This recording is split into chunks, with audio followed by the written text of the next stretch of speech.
Habari, najua unajiuliza tofauti kati ya disk budge pamoja na disk herniation.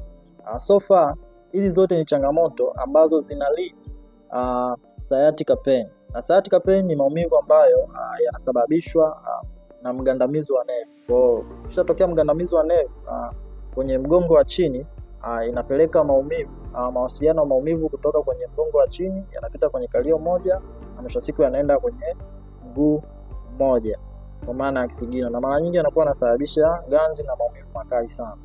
Sasa kuna utofauti mkubwa sana kati ya disk herniation pamoja na disk budge.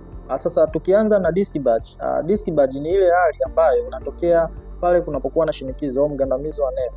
Diski inabanwa, na ikibanwa inavimba. Ikisha vimba inasababisha usumbufu kwenye mishipa ya nerve na mwisho wa siku inasababisha maumivu ya sciatica.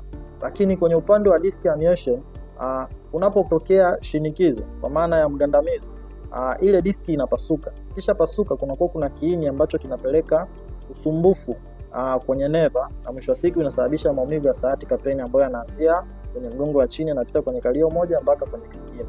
So far yote yanasababisha sciatica pain na maumivu makali sana na mwisho wa siku yanasababisha ganzi kali sana.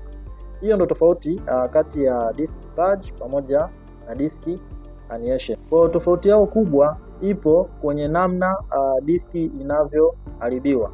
Disk budge diski haipasuki lakini inavimba, lakini kwenye disk herniation ina maana diski inapasuka na mwisho wa siku inasababisha usumbufu. Kwa hiyo ndio tofauti kubwa sana kati ya disk budge pamoja na disk herniation.